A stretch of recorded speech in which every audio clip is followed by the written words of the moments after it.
السلام علیکم، میرا نام مرشد علی ہے اور آج آپ دیکھ رہے ہیں دا مرشد ٹی وی۔ آج ہم جس موضوع کے اوپر بات کریں گے وہ ہے فار ایور لیونگ پروڈکٹس کی ویب سائٹ جو پاکستان کے اندر بین ہو چکی ہے، نہیں چل رہی، جس کو چلانے کے لیے وی پی این انسٹال کرنا پڑ رہا ہے۔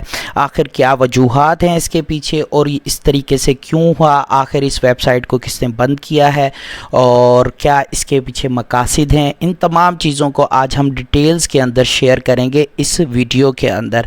تو اس ویڈیو کے ساتھ آپ بنے رہیے گا اور ہم فار ایور لیونگ پروڈکٹس کی طرف سے جو اس کے حوالے سے بات چیت ہوئی اور جو آنسر آیا وہ بھی شیئر کریں گے۔ تو شروع کرتے ہیں۔ سب سے پہلے آپ کے سامنے اسکرین کے اوپر یہ میسیج نظر آ رہا ہے، فار ایور لیونگ پروڈکٹس کی کسٹمر سروس ٹیم کی طرف سے یہ میسیج آیا کہ مڈل ایسٹ کے اندر، پاکستان کے اندر ہم اپنے آپریشنز یعنی کہ ہماری جو سائٹ ہے اس کو بلاک کرنے جا رہے ہیں، اور اس کی بنیادی وجہ یہ ہے کہ یہاں پر کافی ساری وائلیشن ہوئی ہیں اور اس وجہ سے ہم اس کو بند کر دیں گے۔ اس کے علاوہ اس کے اندر یہ بتایا گیا کہ ہم کسی قسم کا بھی رسک ہمارے شولڈر کے اوپر نہیں ہوگا، تمام تر معاملات، تمام تر چیزیں جو بھی ایف بی اوز ورکنگ کر رہے ہیں ان کے سر پہ ہوگی۔ آپ خود یہاں سے ہمارے پاس سے ہم ڈسپیچ کر دیں گے کاؤنٹر سے، اس کے بعد کاؤنٹر کے بعد ہماری کوئی ذمہ داری نہیں ہے پاکستان کے بزنس کے حوالے سے، کیونکہ ہم پاکستان میں پہلے سے ہی ورکنگ کر ہی نہیں رہے۔ اور اس کے علاوہ ایک اور ویڈیو بھی آئی جو اس کے بعد میں آپ کو شیئر کرنے لگا ہوں، اس کو بھی سن لیجئے۔ اس کے بعد انشاءاللہ تعالی ہم تسلی سے اس کے اوپر دلائل کے ساتھ بات کریں گے، کیا دلیلیں ہیں، کیا فیکٹس اینڈ فیگرز ہیں، کیونکہ ہم جو بھی چیز آپ تک لے کر آتے ہیں وہ ہمیشہ فیکٹس اینڈ فیگرز کے ساتھ لے کر آتے ہیں۔ It's just not the right time for us as a company to expand our operations there. I'm not saying that's forever, but currently we're not doing business in Pakistan and we don't have plans to do so. آپ کو یہ news article نظر آ رہا ہوگا جس میں واضح طور پر لکھا ہے western companies moving out of Pakistan due to unfriendly business environment, یعنی کہ پاکستان کے جو بزنس انوائرمنٹ ہے وہ فرینڈلی نہیں ہے، due to corruption, due to جو ہمارا اکنامک سچویشن ہے اس وقت اور جو مہنگائی کے حالات ہیں ان سب کی وجہ سے۔ اس میں واضح طور پر دو کمپنیز کے بارے میں بتایا گیا، ایک والٹ ڈسنی اور ایک کنیٹی کو۔ یہ دو کمپنیز ہیں جنہوں نے اپنے آپریشنز پاکستان سے ہٹانے کا فیصلہ کیا۔ والٹ ڈسنی جو ہمارے پاس اپروکسیمیٹلی $200 ملین کی ٹیکسٹائل پروڈکشن کی انڈسٹری تھی، اس نے پاکستان کو بین لسٹ میں ڈال دیا ہے۔ بین لسٹ میں سمجھیں جس طریقے سے فار ایور نے پاکستان کو بینڈ لسٹ میں ڈال دیا ہے۔ اچھا، اس میں فردر مور اس کے متعلق بتایا گیا کہ اب یہ یہاں پر اپنے آپریشنز نہیں کریں گے۔ فی الحال انہوں نے یہ ڈیسائیڈ کیا کہ ہم اپنے آپریشنز کو یہاں سے بند کر دیں گے، کیونکہ ہمیں بہت بڑا یہاں پر نقصان ہونے کا اندیشہ ہے یہاں کی اکنامک سچویشن دیکھ کے۔ اور یہ فیصلہ ہم نے ورلڈ بینک کی جو رپورٹ آئی تھی اس کی بنیاد پر کیا، اور سیم اسی قسم کے خیالات کنیٹیکو کے بھی ہیں، اور وہ بھی یہی کہہ رہی ہے کہ میجر لاس ہونے کا ہمیں یہاں پر میجر لاسز ہوئے ہیں اور اچھا خاصا ہمیں نقصان ہونے کا خطرہ ہے۔ لیکن جو سب سے اہم بات اس آرٹیکل کے اندر میں آپ کو دکھانا چاہتا ہوں، وہ آرٹیکل کے اندر یہ ہے کہ پاکستان کو وہ یہاں پر کنیٹیکو کے جو نا اور والٹ ڈسنی کے دونوں نے یہ بات کہا کہ ہم بینڈ لسٹ میں تو ڈال رہے ہیں پاکستان کو، جیسے فار ایور نے بینڈ لسٹ میں تو ڈال دیا، لیکن وہ کہہ رہا ہے کہ ہم اس کو ایز اے سپلائنگ کنٹری رکھیں گے، یعنی کہ ہمارے پروڈکٹس ہم ادھر بھیجیں گے، جس طریقے سے آئی فون اپنا پروڈکٹ بھیجتا ہے، جس طریقے سے آپ کے پاس ٹویوٹا کارز آتی ہیں، جس طریقے سے آپ کے پاس کوئی بھی پروڈکٹ جو فارن سے ہمارے پاس امپورٹ ہوتا ہے وہ صرف پروڈکٹ آتا ہے۔ آپ مجھے بتائیں نا کہ کس کے آپریشن پاکستان کے اندر موجود ہیں؟ یوٹیوب کا تو آفس تک بھی نہیں ہے، ٹھیک ہے؟ تو یہ کس طریقے سے پاکستان میں، اور یوٹیوب تو بین بھی ہو چکا ہے پاکستان کے اندر، یوٹیوب بین ہو چکا ہے، گوگل آپ کا بند ہو چکا ہے، آپ کا جو نا یاہو میل، جی میل، فیس بک، یہ سب کے اوپر بین لگ چکا ہے پاکستان کے اندر۔ اس کنٹری کے اندر اس قسم کے معاملات اور حالات پیدا ہوتے رہیں گے، لیکن اس سے بڑی بات نہیں ہے۔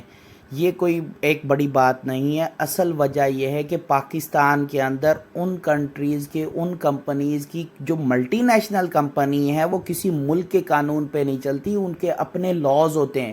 وہ جس کنٹری کے اندر رجسٹرڈ ہوتی ہے اسی کے لاز اور ریگولیشنز کو لے کر چلتی ہے, کیونکہ ایک ایم این سی کا جو پیسے ہوتے ہیں اس سے زیادہ اس کی جو انویسٹمنٹ ہوتی ہے, جو اس کا پیڈ اپ کیپٹل ہوتا ہے, وہ ہمارے عام طور پہ کنٹری کے چھوٹے موٹے کنٹری کے بجٹ سے زیادہ ہوتا ہے. پھر سب سے بڑی بات جو آپ کو نظر آئے گی پاکستان کے اندر, آپ دیکھ لیں کہ ہمارے پاس پروکٹر اینڈ گیمبل ہے. تو کوئی مجھے بتا سکتا ہے پروکٹر اینڈ گیمبل, یہ تو اکثر پی اینڈ جی کا تو نام بھی اکثر لوگوں کو پتہ نہیں ہوگا, لیکن کیا اس کا کوئی آفس موجود ہے یہاں پر؟ سیمسنگ کا کوئی آفس موجود ہے یہاں پر؟ یا پھر ان کی کوئی لیگل آتھرائزڈ کوئی ڈیلرشپ موجود ہے؟ کوئی بھی موجود نہیں ہے. یہ ڈائریکٹ ہم امپورٹ کر رہے ہیں. سیم صرف انہوں نے ہمیں سروسز دی ہیں, حتیٰ کہ امیزن نے بھی پاکستان کے اندر اب صرف سیلنگ سروسز پرووائڈ کر رہا ہے. یعنی کہ یہاں پر امیزن سے آپ پرچیزنگ کر سکتے ہیں, صرف اتنا کر سکتے ہیں, آپ بزنس نہیں کر سکتے. لیکن امیزن کے اندر بھی کئی لوگ بزنس کر رہے ہیں. تو یہ آرٹیکل صرف اور صرف اس کو دکھانے کا مقصد یہ تھا کہ اس کو اچھے طریقے سے آپ خود اپنی نظروں سے دیکھ لیں کہ پاکستان کی اکنامک سچویشنز کی وجہ سے یہ سارے معاملات ہو رہے ہیں. اور ہم صرف اور صرف یہ ڈیفائن کرنا چاہتے ہیں کہ پاکستان کے حالات فارن انویسٹمنٹ سے, فارن جو ہمارے پاس ایف ڈی آئی آئے گی, فارن ہمارے پاس جو انویسٹمنٹ آئے گی, جو بزنس اس طرح کے فارن سے آئیں گے, وہی ہمارے حالات چینج کر سکتے ہیں, وہی ہماری اکانومی کو بوسٹ دے سکتے ہیں. یہاں کی لوکل انڈسٹری کے اندر بالکل کوئی دم نہیں ہے. اور پھر یہاں کی جو گورنمنٹ کی پالیسی ہیں, اسی آرٹیکل کے اندر بتایا گیا ہے کہ گورنمنٹ کی پالیسی ایسی ہیں کہ جو کہ پروٹیکٹ نہیں کرتی بزنس کو, اور یہی ایک بنیادی وجہ ہے. جیسے پاکستان کے اندر کوئی بھی جو پاکستان کے اندر رجسٹرڈ بزنس ہے, اس بزنس کے متعلق ہم کوئی بھی کنفرمیشن نہیں دے سکتے, یا پھر اس بزنس کو ہم یہ نہیں سمجھ سکتے کہ وہ سسٹینیبل ہے, وہ چلے گا, کیونکہ پاکستان کی پالیسی کبھی بھی چینج ہو سکتی ہے. کوئی بھی پاکستان کے اندر بزنس جو نا اس قسم کا جو آن لائن قسم کے بزنسز ہیں, اس کے اوپر ہمارے پاس اس وقت تک کوئی واضح پالیسی موجود نہیں ہے. کل کو ہاں میں ہو یا نہ میں, جس طرح کے کرپٹو کرنسی کو پاکستان کے اندر بین کر دیا, گوگل ایڈسن کے بزنس کو پاکستان کے اندر بین کر دیا گیا تھا, اس طریقے سے پاکستان کے اندر جتنے بھی بزنس رجسٹرڈ ہوں گے ان کا اللہ ہی حافظ ہے, ان کے متعلق ہم کوئی بھی چیز سسٹینیبل نہیں کہہ سکتے. لیکن ہاں, انٹرنیشنل بزنسز کا یہ کنفرم ہے کہ وہ آپ کا ساتھ دیں گے. خاص طور پہ اگر کوئی بزنس امریکہ میں یا کینیڈا میں یا یورپین کسی کنٹری کے اندر اگر رجسٹرڈ ہے, تو آپ نے بس اس کے ایکسیسیبلٹی دیکھنی ہے کہ آپ تک پہنچ سکتا ہے یا نہیں ہے, وایا دبئی ہے یا نہیں ہے, تو آپ نے اس کے اندر ورک کر سکتے ہیں. اور کئی لوگ اس طرح کے ہیں جو کہ آن لائن بیٹھ کر ریموٹ ورک کرتے ہیں, کینیڈا کی کسی کمپنی کے اندر جاب کر رہے ہوتے ہیں, امریکن بیس کسی کمپنی کے اندر جاب کر رہے ہوتے ہیں. تو یہ ساری چیزیں پاسبل ہیں, اور اس کے لیے وہ وی پی این کا بھی استعمال کر رہے ہوتے ہیں. یہ کوئی بڑی بات نہیں ہے, وی پی این کا استعمال کیا جا سکتا ہے. ایک اپرچونٹی دی گئی ہے تو اس کو یقیناً یوز کرنا چاہیے.